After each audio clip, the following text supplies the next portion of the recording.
Lord,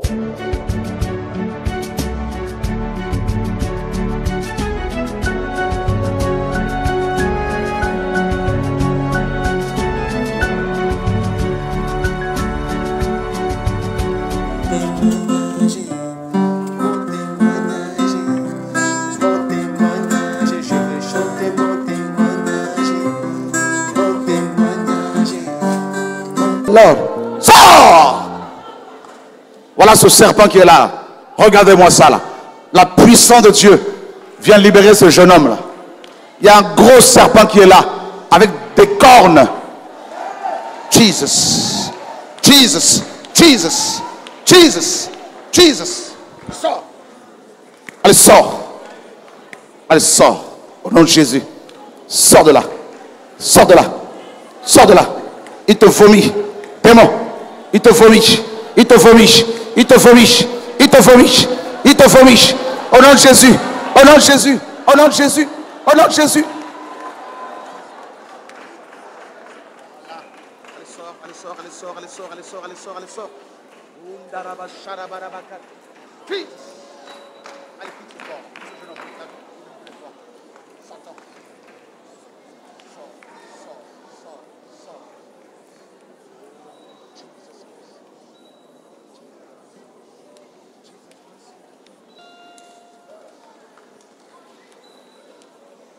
Priez pour son ventre. Priez pour son ventre là. Quelque chose qui sort là.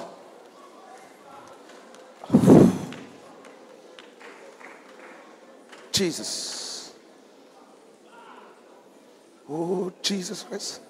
Oh, Jesus Christ. Jesus. Oh. Dans votre émission, il est minuit, il est 14h50 heure locale ici à Libreville. Nous sommes très heureux de vous avoir avec nous et nous sommes ici depuis le 19 février, n'est-ce pas, pour 6 jours de programme. Et voilà, que Dieu soit béni. Seigneur, nous te bénissons, conduis-nous dans tout ce que nous allons échanger, dans tout ce que nous allons faire. Au nom de Yeshua, notre Seigneur et Sauveur. Amen. Alain, bonjour. Bonjour. Très heureux d'être là. Très heureux d'être là et surtout d'accueillir cette grande délégation venue de France, de Pays-Bas, d'Allemagne, de Côte d'Ivoire, Cameroun et ailleurs. Gloire à Dieu. Donc hier, vous étiez nombreux hier soir, c'est-à-dire nous sommes jeudi, hier mercredi, nous avons eu un programme de réveil, donc cette semaine de toute façon, jusqu'à dimanche. Et le programme d'hier soir était particulièrement puissant parce que Dieu nous a visités, il y a eu des conversions, des baptêmes, et il y a eu aussi un témoignage d'un jeune homme qui a beaucoup touché, beaucoup encouragé, et nous avons voulu l'écouter un peu plus en profondeur pour vous encourager. Voilà. Bonjour. Bonjour. Comment tu t'appelles? Je m'appelle Nguema. Nguema, tu as quel âge? J'ai 24 ans. Ok, donc hier tu as donné un témoignage qui nous a tous encouragés. D'emblée, on attaque. Qui t'a initié à la sorcellerie, à l'occultisme? C'est ma grand-mère quand j'étais encore petit, mais je me souviens particulièrement que la chose s'était certainement faite quand j'avais 6 ans. C'était quand j'avais 6 ans. En me faisant manger la chair humaine. Chair humaine, comme ça? Oui, bon, en fait, je ne savais pas que c'était la chair humaine. C'est quand je partais dans des églises, on me disait, ça s'est fait quand tu étais petit. On t'avait fait manger quelque chose et tout ça. Et c'est comme ça que j'ai dû savoir que c'est la chair humaine, parce qu'en sorcellerie, c'est la chair humaine qu'on donne pour pouvoir te donner la sorcellerie. Ok, donc tu as tué beaucoup de gens, comme tu disais. Comment tu faisais pour les tuer? Bon, dans le monde de la sorcellerie, j'étais un guerrier là-bas. Et en tant que guerrier, donc j'étais quelqu'un, en fait, je suis quelqu'un plutôt rempli de haine.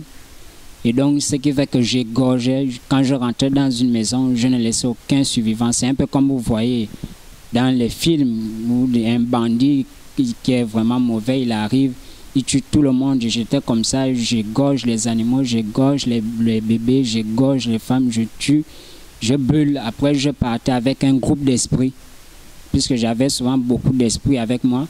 Combien à peu près? C'était des dizaines, ils pouvaient être 80, 100. Des démons? Oui. Et après, je partais dans d'autres maisons Et je gorgeais, je tuais, je brûlais la maison. Après, je pouvais faire ça en une nuit, je pouvais visiter plusieurs maisons, tuer, égorger. En fait, c'était un pacte que j'avais signé. Avec qui? Avec Satan. Parce que j'avais dit que je voulais être un Dieu sur toute la terre. Waouh! Et tu as vu Satan, tout ça? C'était, en fait, comment on peut dire ça? Dans la sorcellerie. Mais je ne sais pas trop comment vous expliquer ça, mais il y avait des entités qui me parlaient. Particulièrement, j'avais l'image d'un dragon qui me parlait, qui me disait des choses, par exemple, comme par exemple sur le Gabon, tout, qui me révélait des choses. Donc, c'était avec Satan que j'avais fait le pacte. Et je lui disais que je ne veux pas l'argent, je ne veux pas toutes ces choses-là. Si j'ai le pouvoir, je peux avoir toutes ces choses-là. Donc ce que je veux, c'est que tu fasses de moi un Dieu sur toute la terre. Je veux qu'on me vénère comme Dieu. Et dans le pacte, j'avais promis à Satan de lui donner mon âme. Et aussi, je savais que mon âme ne pouvait pas suffire. J'avais promis de tuer tous les membres de ma famille, d'offrir en sacrifice tous les membres de ma famille, ma mère, mon père, mes frères, mes soeurs, et mes oncles, mes tantes, grand-mères et autres. Et je ne devais pas avoir d'enfants, je devais rester puceau toute ma vie jusqu'à la mort. Et comme je savais que ça ne devait pas suffire, je l'avais promis de lui donner 100 sacrifices par jour. Et il avait accepté le pacte. Il avait dit qu'après le pacte, tu vas régner pendant 5 ans. Après 5 ans, tu vas mourir, tu vas aller en enfer. Et j'avais accepté le pacte. Le pacte était que après les 5 ans, je devais mourir. Je devais aller en enfer. Et c'est comme ça que j'ai commencé à servir. Parce qu'il faut dire que je faisais la sorcellerie, je l'avais, mais ce qui a permis que j'aille un peu plus loin, c'est quand j'ai commencé à pratiquer les sciences occultes, à lire le Nouvel Âge, à lire les livres des Cancas, de la Rose-Croix à Morgue et tous ces livres-là. Donc c'est ce qui a permis que je ne reste plus du simple être sorcier, donc d'être ailleurs. Et c'est comme ça que j'ai commencé à faire les pactes. Mais quand j'ai commencé à faire les pactes, il faut dire que c'était petit pacte par petit pacte. J'étais arrivé à un niveau où je faisais des pactes différents par jour. Je pouvais faire 1, 2, 3 pactes par jour. 1, 2, 3 pactes par jour différents. Mais les plus gros pactes que j'ai faits, dont Satan avait tenu compte, c'était 9 pactes. Et quand je faisais ces pactes-là, donc je pouvais voir comme les ténèbres. Les ténèbres, là, tu pouvais toucher ça. Donc ça me recouvrait, ça tombait sur moi. Après, quand ça tombait sur moi, une chaîne venait, une grosse chaîne venait et ça se refermait sur moi. Et un groupe d'esprits venait, qui venait protéger, garder mon esprit parce que j'avais conclu un pacte. Et quand je faisais un autre pacte, une autre chaîne venait d'autres ténèbres, me couvrait à nouveau. Et un autre groupe d'esprits se rajoutait à celui qui était le précédent. Donc c'est comme ça que ça s'est souvent fait jusqu'à 9 pactes. Maintenant, je pensais que j'allais être un Dieu sur toute la terre, mais je ne suis jamais devenu un Dieu sur toute la terre. C'est plutôt dans le monde astral que j'étais un demi-dieu. J'étais le demi-dieu de la mort. Ah bon? J'étais le demi-dieu de la mort ou les ténèbres. Parfois, quand je parlais avec des personnes qui me disaient « tu n'es pas Dieu », en fait, en moi, la réalité que j'étais un demi-dieu était, j'étais comme le demi-dieu de la mort, le demi-dieu de la guerre. Et quand j'avais fait le pacte avec Satan, il avait mis sur moi la marque 666. Il avait mis la marque 666 sur mon front et sur ma main droite. Après, maintenant, c'est comme ça que je suis devenu maintenant le Dieu des ténèbres. Donc, j'étais tout en moi, était ténèbres. Ténèbres, c'était l'obscurité. Je pouvais avoir, par exemple, la capacité de détourner une voiture, de faire en sorte que la voiture fasse l'accident, de tuer quelqu'un par ma pensée, de faire des choses comme ça. Mais maintenant, bon, il faut dire que le début, ce qui m'avait poussé à rentrer d'abord dans les pas, parce qu'il faut bien un début, c'est que d'abord, je manquais d'amour. C'est le manque d'amour.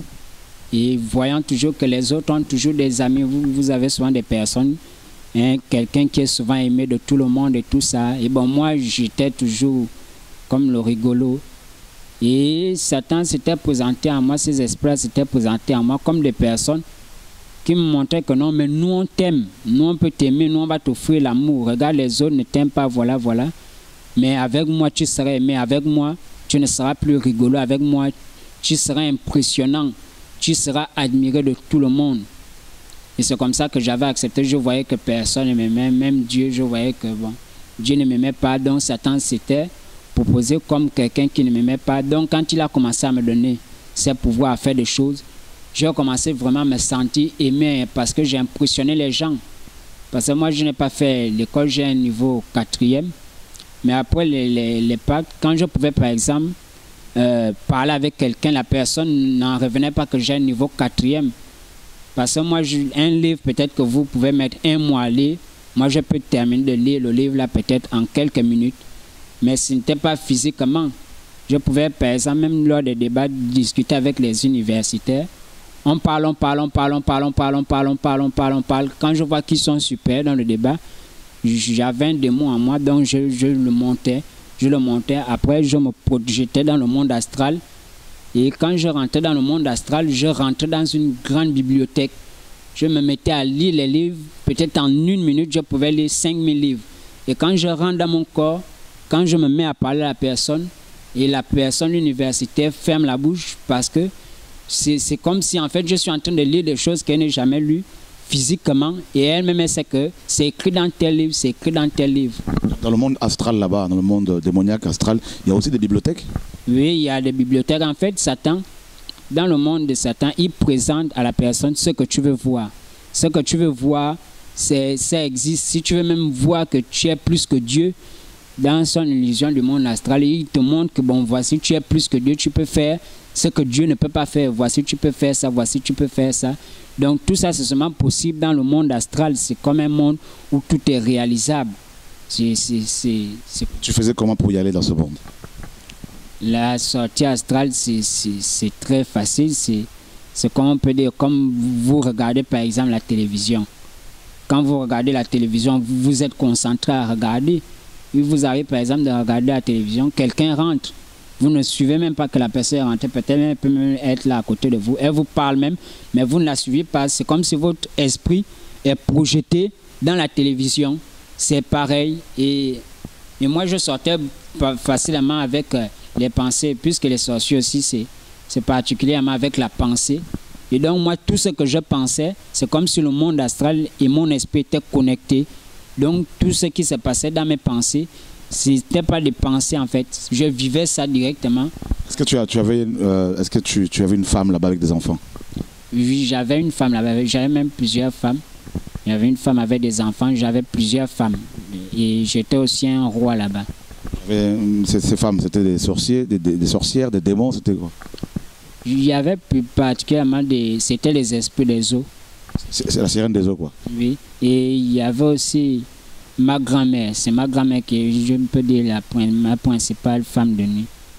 Ok, donc tu as témoigné hier que tu pouvais te transformer en femme pour être comme une lesbienne, et tu pratiquais aussi l'homosexualité mystiquement parlant. Est-ce que tu peux un peu nous donner plus de détails, nous expliquer un peu comment c'était? Moi, en fait, spirituellement, en esprit, j'ai un corps de femme. Je suis une femme. Et donc, j'avais des rapports sexuels lesbiennes avec des femmes là-bas. Et en même temps, en tant que femme, j'avais des rapports sexuels avec des femmes transsexuelles, donc des esprits là-bas qui sont des êtres féminins, mais avec des sexes qui ont des sexes masculins. Et donc, moi, en tant que femme, j'avais des rapports avec ces esprits-là. Et en tant que femme aussi, j'avais des rapports avec des hommes là-bas. Et en tant qu'homme, j'avais des rapports avec des hommes comme moi, donc des rapports homosexuels. En tant qu'homme aussi, j'avais des rapports avec des femmes, donc bisexuelles, la bisexualité. Et à la fois aussi, j'étais, comment il faut dire ça, j'avais des rapports avec les animaux. Et j'avais aussi des rapports avec les enfants. Bon, j'avais des rapports sexuels avec des enfants parce que je prenais ce qui était dans l'âme des enfants. Quand vous regardez, par exemple, c'est facile, par exemple, de voir l'étoile d'un enfant qui est encore bébé. Vous regardez comment il est simplement, vous pouvez voir que le petit là, le bébé là, même depuis l'âge de 3 ans, 4 ans, 5 ans, 6 ans, 7 ans, vous sentez que la personne sera comme ça, la personne sera comme ça.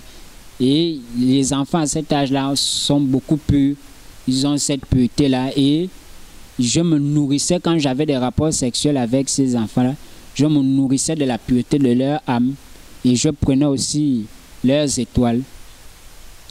Wow. Et tu disais également hier que tu pouvais tuer par la pensée et tout ça. Explique-nous un peu comment tu pouvais exécuter les gens, comment par la pensée, c'est comment? En fait, quand vous êtes lié au monde astral, c'est comme si tous vos esprits, ces esprits-là, obéissent à toutes vos pensées. En fait, tous vos désirs, c'est comme si c'était des ordres. Automatiquement, que le désir est né dans ton cœur, quand c'est venu, ça exécute, même si tu ne dis pas fait. Donc ça exécute la chose. Tu es quelqu'un tout de suite, tu as envie que la personne meure ou quelque chose. En fait, quelque chose se produit automatiquement. Par exemple, il y avait par exemple des personnes, j'ai envie de voir quelqu'un. Et je peux par exemple voir, voici la personne.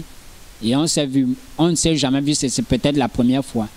Et elle ne reste peut-être pas dans le quartier. Si j'ai envie qu'elle revienne, je peux lui dire que toi et moi on va se revoir. Elle peut ne pas me croire, mais tôt ou tard, on va forcément se revoir. Pourquoi? Parce que ce sont des esprits que j'envoie la chercher. Et donc, elle-même, elle va se dire peut-être, oh, je suis venu voir ma mère, ou bien non. Ce sont des esprits-là qui partent la chercher et qui l'amènent. Et le but, souvent, c'est parce que moi, mon principal pouvoir, c'était la bouche, parler. C'était à travers le parler que je faisais même tomber des chrétiens. Tu as réussi à faire tomber des chrétiens? Comment? Beaucoup de chrétiens, c'était par la parole. Parce que, comme je vous ai dit, je connaissais d'abord Dieu au début. J'aimais la parole et tout ça. Et après, maintenant, une fois que j'ai connu Dieu, j'étais encore tombé. Donc, j'étais devenu faux. Même quand je venais au bon samaritain et tout ça, il y a certains, le Seigneur, qui m'avait exposé. Il m'avait dit des avertissements, il m'avait demandé de me repentir. Il me disait que je t'accorde une dernière occasion. Et c'est comme ça que les frères m'avaient dit non, on te souhaite de repentir. Il m'avait demandé de partir. C'est comme ça que j'étais parti. Et à ce moment-là, je n'étais plus vrai. Mais je faisais tomber des chrétiens, c'était par la parole. Parce que même quand certains utilisaient beaucoup ma bouche. Donc le moyen le plus sûr pour gagner quelqu'un, même si c'était un chrétien, il fallait qu'on échange, il fallait qu'on parle. Par exemple, sur la parole de Dieu, par exemple, je peux par exemple dire, il est écrit dans Jean chapitre 14, verset 6, Jésus-Christ c'est le chemin, la vérité et la vie. Nul ne va au Père que par lui. C'est la vérité. Mais si vous dites oui, Amen. Mais Amen, là, moi, c'est un démon qui rentre en vous. Pourquoi? Parce que pendant que ma bouche dit ça, ce n'est pas ce que je suis en train de dire. Mon esprit dit Jésus-Christ n'est pas le chemin, la vérité. Il est écrit que Jésus-Christ n'est pas le chemin, la vérité et la vie. Tout le monde peut aller au Père que par lui. Et toi, tu dis Amen. Et dès que tu dis Amen, tu as ouvert la porte à un mensonge. Et donc, c'est là où j'embrigadais. Et l'esprit là rentrait, il t'embrigadait, te voilait et te mettait dans la soupissement. C'est comme ça que je tuais la spiritualité des chrétiens. Donc, ils voyaient même où on parlait. En fait, tous les seuls chrétiens qui ont souvent échappé, c'était ceux-là qui peut-être je m'approche et automatiquement le Saint-Esprit leur révèle que non, voici, c'est un sorcier. Voilà, c'était les seuls. Mais ceux à qui Dieu ne révélait jamais tombaient. Il y a même certains qui sont même encore debout, qui sont chrétiens, mais ils se disent chrétiens, mais ils ne savent pas que leur vie chrétienne a déjà pris un coup jusqu'alors parce que le simple fait qu'on échange, il y a des esprits que j'avais introduits qui ont en fait créé un handicap à leur vie chrétienne. Ils se disent toujours que c'est toujours ça, mais ce n'est plus vraiment ça. Waouh. Mes amis, c'est quand même terrible. Hein? Donc, il cite un passage de la Bible, Alain, et comme il a dit, hein, Jean chapitre 14, verset 6, et Jésus-Christ est le chemin, la vérité et la vie, mais lui, il le cite dans son cœur, hein, à l'envers, et verbalement, il le cite à l'endroit, hein, correctement, mais dans son cœur, il le cite à l'envers, et la personne qui est en face de lui, ou les personnes qui sont en face de lui, ne comprennent pas, et elles vont répondre par Amen à la fin, et sans se rendre compte, elles ouvrent des portes aux esprits démoniaques, et lui il en profite pour pouvoir les contrôler, les diriger, les manipuler, les posséder, les détruire. Et ça, c'est terrible. Et tu as réussi aussi à faire tomber des pasteurs, des églises, comment j'ai attaqué beaucoup de pasteurs. Il y a des églises dans lesquelles je partais mettre des fétiches. Ça, c'était avec ma grand-mère, parce qu'à ce moment-là, j'étais un espion. Donc, je rentrais dans une église, je voyais, est-ce que je m'appuyais sur les critères, est-ce qu'il y a la sanctification là-bas, est-ce qu'il pratique véritablement la parole, est-ce qu'il y a la véritable crainte de Dieu, comment le pasteur vit, est-ce que réellement la parole est mise en pratique, est-ce que donc j'examine tout ça, en fait, je ne néglige ou rien, je dois voir si vraiment la parole est vraiment à la lettre. Maintenant, si la parole est à la lettre, je ne pouvais pas rester dans cette église parce que je savais que si je reste là, Dieu va me frapper. Donc je fuyais, donc je quittais là, donc je partais dans une église où je savais que non, là, ici, là, bon, est-ce que voilà, est-ce que voilà, c'est comme ça que je tuais les églises et donc je venais mettre les fétiches, et puis ce qui était l'une de mes âmes, c'était l'humilité, et à l'intérieur j'étais un loup, mais je paraissais être une brebis, quelqu'un de très humble. Tu arrives même chez moi, on te dit que non, lui c'est église, maison, un bon témoignage partout. Mais quand j'arrivais à l'église et je maintenais cette attitude-là de quelqu'un qui est humble et quelqu'un qui semblait bien connaître la vie chrétienne, qui avait la connaissance biblique et tout ça, donc ce qui fait que des gens, en voyant mon humilité, il a la connaissance biblique, ce qui fait que quelquefois on venait me demander des conseils et je savais que tôt ou tard, au montant de sang, ils vont venir vers moi pour me demander un conseil. Oh frère Patrick, oh machin. Et là, j'en profitais justement pour embrigader. Le truc, c'est que je paraissais beaucoup sage en tant que, comme soi-disant chrétien. Et ce qui fait qu'ils me considéraient ce que je disais. Je parlais dans la sagesse, dans la simplicité. Je semblais être saint, je semblais être humble et tout ça. Et quand ils commençaient à me considérer, je leur donnais de bons conseils qui les attiraient. C'était pour les appâter. Après, ils venaient de plus en plus, on me considère un peu. Et c'est comme ça que je commence à les embrigader. Donc, je me forme un groupe dans l'église de tout le monde qui me considère. Parce que là, maintenant, j'ai maintenant pu les assujettir. Et c'était comme ça que je faisais. Et beaucoup de gens dans les églises qui créent, qui deviennent rebelles, qui vont entraîner des âmes après eux, souvent aussi c'est des sorciers quoi en fait. Oui, il y a beaucoup. En fait, la sorcellerie, pour les autres, la sorcellerie c'est d'abord sorti en vampire, mais la sorcellerie c'est même un chrétien. En fait, pour moi, même un chrétien peut pratiquer la sorcellerie. En fait, ces esprits-là, ils obéissent tous les désirs mauvais. Donc, quand tu as un désir de convoiter, particulièrement les sorciers ont la haine, ils ont la convoitise, ils ont la jalousie et ils aiment détruire. En fait, ils aiment maudire, ils n'aiment pas voir les autres réussir. Donc tout ça les habite, tout doit être que eux. Ils veulent que les gens les vénèrent, que les gens soient à leurs pieds. Donc un chrétien, par exemple, qui peut avoir la sorcellerie, par exemple, les esprits mauvais obéissent à un sorcier parce que son cœur est disposé dans toutes ces choses-là, dans la convoitise. Donc quand un sentiment de convoitise vient, c'est comme si tu as lu une prière, c'est comme si tu as dit que tu veux la chose. Donc ils obéissent, tout de suite ça agit. Et c'est cet esprit-là qui anime beaucoup. Et en effet aussi, c'est vrai qu'il y a beaucoup de sorciers aussi dans des églises, ils viennent prophétie. Et puis ce n'est pas ça. Et tu as eu à rencontrer aussi des sorciers dans les églises avec lesquelles tu t'es associé pour combattre? Non, si je combattais particulièrement avec ma grand-mère et les membres de la famille. Quand tu as regardé l'émission à la télévision hier, c'était hier, hein, avant-hier, l'émission qu'on a, où on est passé, hein, au midi, c'est ça? Le midi, donc voilà, c'est une émission en direct. Et tout ça, qu'est-ce que tu as vu? Qu'est-ce que tu as, voilà, après, tu es venu au programme le soir, le lendemain, je crois, le lendemain. Je ne sais pas. Qu'est-ce que j'avais comme... Quand tu as suivi l'émission, tu as été touché, tu t'es dit, bon, je vais aller à leur programme. Qu'est-ce qui t'a convaincu de venir au programme? Ce qui m'a poussé à venir, c'est parce que depuis longtemps, je cherche la délivrance et depuis longtemps, je cherche à sortir de là. Mais je ne sais plus comment faire. Et j'ai tourné d'église en église et je suis même allé dans des églises où pourtant la parole, c'est même pas ça, c'est n'importe quoi dans les églises. Et je suis là-bas et je me dis, ah, pourtant je sais que là c'est faux. Là c'est, mais parce que je cherche à sortir, je veux sauver la vie.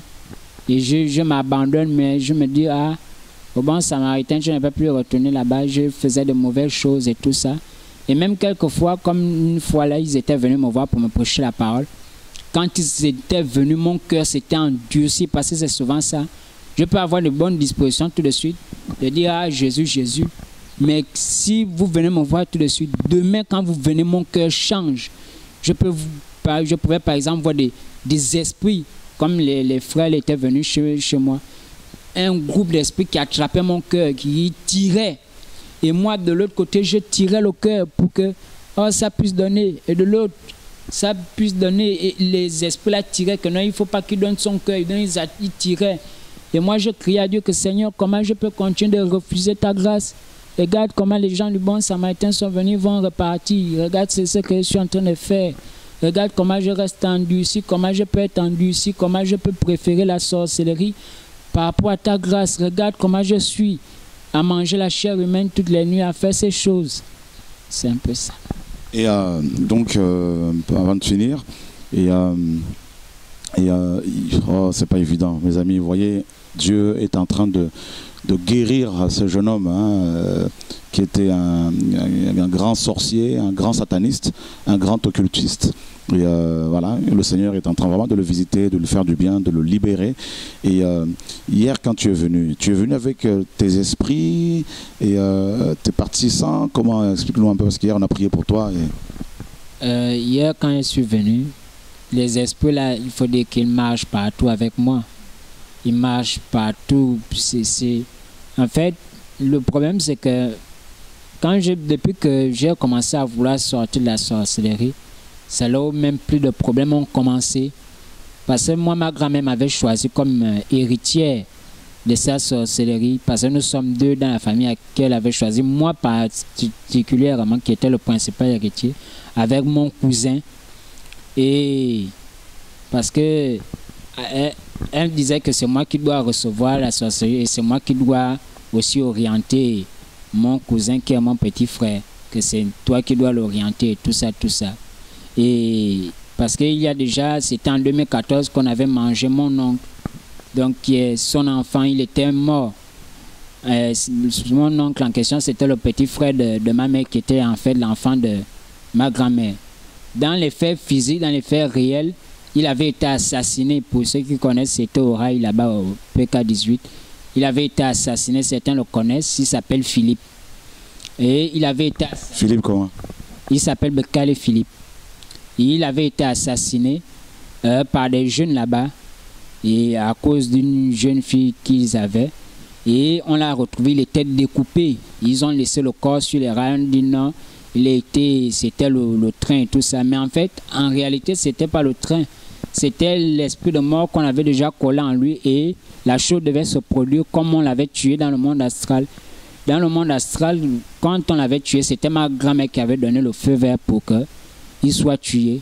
Moi, j'étais à côté de ma grand-mère. Ma grand-mère avait donné les ordres à mes oncles de le tuer. C'est comme ça qu'il avait été dépecé avec la machette. Dans la nuit? Oui, dans la nuit, dans le monde. Dans le monde de la sorcellerie, le monde astral. Et dans le monde astral. Et donc, son esprit, alors, vous l'avez mis où? Son esprit, il faut dire que c'est ma grand-mère qui prend les esprits. Quand vous mourrez, c'est elle qui travaille avec votre esprit. C'est aussi elle qui prend les reliques telles que les crânes et tout ça. C'est elle qui prend tout ça. Et vous faites quoi avec ces esprits-là, des personnes que vous tuez, tout ça là? En fait, ça renforce la puissance, ça renforce la force. Quand vous avez un esprit, ce n'est pas qu'on veut prendre un esprit parce qu'on prend un esprit, par exemple, à cause du talent qui est en lui. On sait que celui-là, il est intelligent, celui-là, il est comme ça. Et puis celui-là, quand je le vois, c'est un esprit que je peux facilement maîtriser. Je n'aurai pas trop de difficultés. Et si je le tue, cet ennemi va me rapporter beaucoup d'argent. Je vais l'avoir comme esprit. Et ce don qui est en lui, là, je vais m'en servir pour attirer des choses. Donc, en fait, c'est pour mettre cette capacité qui est en vous à votre disposition pour pouvoir gagner de l'argent Donc, ce que la personne devait faire dans sa vie. Donc, puisque vous avez désormais son esprit, vous faites ça. Les gens ne vous voient pas faire ça, mais c'est juste que des situations se créent. Vous pouvez être fauché, mais l'argent rentre simplement, 1 million est venu à gauche. Comme par exemple ma grand-mère, elle vend les mêmes terrains, mais on ne l'amène jamais en prison. C'est-à-dire, oh, ce sont les terrains qu'elle vend maintenant. C'est le commerce qui se fait la nuit et tout ça. Et elle ne peut pas faire une semaine sans avoir 500 000, 1 million, 500 000. Mais pourtant, elle ne travaille pas, personne ne travaille dans la famille. Personne même ne bricole à part ma mère qui est ménagère et mon père qui est maçon. Donc, les esprits des personnes décédées, vous vous en serviez pour les faire travailler comme des esclaves? Oui. Voilà, ils deviennent des esclaves mystiques. Et ça, c'est terrible. Donc, ça t'est déjà arrivé de travailler un peu dans le monde des cimetières, dans les marchés, tout ça, et mystiquement? Aller marcher dans le monde des... Est-ce qu'il y a des marchés dans le monde spirituel, astral, démoniaque? Des marchés dans le monde astral, je ne sais pas trop comment vous en parler, mais tout ce que je sais, c'est que moi, particulièrement dans le domaine où j'étais, par exemple, où on reste, parce que c'est un endroit entièrement consacré. Comme on peut par exemple prendre par exemple le quartier, on dit tout le quartier est consacré. Et puisque nous on restait là-bas, c'était des personnes, des tradis praticiens qu'on appelle chez nous Nganga, qui habitaient là-bas à l'époque. C'était même des parents d'un ministre, qui ne vais pas citer le nom. Et ses parents restaient là-bas. C'était les doyens là-bas. Donc, il y avait des gens qui quittaient depuis Libreville, qui allaient se faire soigner là-bas. Donc, c'était un village où il y avait des femmes qui vivaient. Et là, c'était des Ngangas qui restaient là-bas, des tradis praticiens. Les gens venaient se faire laver des corps, faire des choses. Maintenant, quand ces personnes sont décédées, et maintenant, ils ont laissé un héritier, un monsieur, là-bas, qui s'appelait Nguemamba. Et dès que ce monsieur-là, lui est décédé, puisque ma grand-mère, quand on venait de partir là-bas, ma grand-mère, elle voulait être, puisque ce monsieur avait tellement de terrain, c'est comme, on peut dire, tout un quartier, c'est à lui. Et ma grand-mère voulait être l'héritier de cet homme-là, hériter de ces terrains. Et donc, pour pouvoir hériter de ces terrains, ils avaient passé des contrats. Je n'étais pas quand ils avaient fait ça, mais c'est plus tard quand je deviens sorcier aussi évolué. C'est là où je me rends compte que normalement les choses avaient été faites comme ça. Elle avait reçu les esprits du gars. Donc c'est elle qui les loge. Maintenant c'est elle qui est avec ces esprits-là. Et donc l'endroit est totalement consacré. Mais maintenant par rapport à votre question, puisque tous ces esprits, les Nganga et ceux qui faisaient des choses, et les gênaient parce qu'il y a même la mer, et tout ça, donc l'endroit est totalement consacré. Parmi les grandes réunions mystiques, il y a des gens qui quittent depuis Libreville et partout et qui se retrouvent là-bas. Mais quand vous partez voir où on habite, il n'y a pas 100 maisons, il n'y a même pas, je ne sais pas, il n'y a même pas 70 maisons. Mais quand c'est la nuit, ça devient comme un grand marché. Donc tout le monde est là, beaucoup de réunions, de groupes. Ça devient vraiment énorme. Vous trouvez toutes sortes de personnes là et ce sont de grandes réunions et il y a des esprits que vous ne pouviez pas voir, que vous pouviez voir qui viennent à une certaine saison. Vous voyez toutes sortes de démons maintenant qui rentrent là-bas, qui rentrent là-bas, et c'est ça. Ok mes amis, on va arrêter, nous allons nous arrêter ici pour la première partie de ce témoignage et vous aurez la suite, voilà, à bientôt. Que Dieu soit béni en tout cas. Merci pour votre fidélité et Alain. On peut dire vraiment que ceux qui ne croient pas au monde mystique sont bien édifiés pour dire que ça existe vraiment. Et surtout, même dans le milieu chrétien, il y a des pasteurs qui sont attaqués, des chrétiens, est-ce qu'on peut appeler chrétiens, des personnes qui ne pratiquent pas vraiment l'évangile comme il se doit, qui sont infectés, et surtout beaucoup de jalousie, de méchanceté, de rébellion, qui sont confondus à la sorcellerie. Et malheureusement, c'est dommage quand Jésus-Christ revient. Voilà, ils se déguisaient en faux frères et il y en a de plus en plus malheureusement dans nos assemblées, des faux frères, des faux docteurs, des faux chrétiens, des faux pasteurs et qui viennent, qui sont là, qui paraissent gentils, doux, calmes, sages, très intelligents, alors que ce sont de loups ravisseurs, comme le Seigneur l'a si bien dit dans Matthieu chapitre 7, à partir du verset 14. Il disait, mettez-vous en garde contre les loups, hein, les faux prophètes, gardez-vous des faux prophètes car ils viennent à vous. Ils viennent à vous en vêtements de brebis, mais au fond d'eux, ce sont des loups ravisseurs. Vous les reconnaîtrez à leurs fruits. Chrétiens, craignons Dieu, car la bataille est vraie et réelle. Nous n'avons pas à lutter contre la chair et le sang, mais contre les puissances de ténèbres, contre les dominations, les principautés et les esprits, les puissances méchantes, dans les méchancetés spirituelles, pardon, dans les lieux célestes, comme Paul l'a si bien dit dans Éphésiens chapitre 6, verset 12. Voilà, je vais quand même lire rapidement ce passage-là pour confirmer le témoignage de ce jeune homme. Donc Éphésiens 6, 12, il est dit, car nous n'avons pas à lutter contre la chair et le sang, mais contre les principautés, contre les puissances, contre les seigneurs du monde des ténèbres de cet âge, contre les méchancetés spirituelles qui sont dans les lieux célestes. Voilà, donc c'est pour cela qu'il faut prendre toutes les armes du Seigneur, la sanctification, la crainte de Dieu, la prière, le temps de jeûne aussi, pour résister face à toutes ces attaques. À bientôt, au nom de Yeshua. Amen.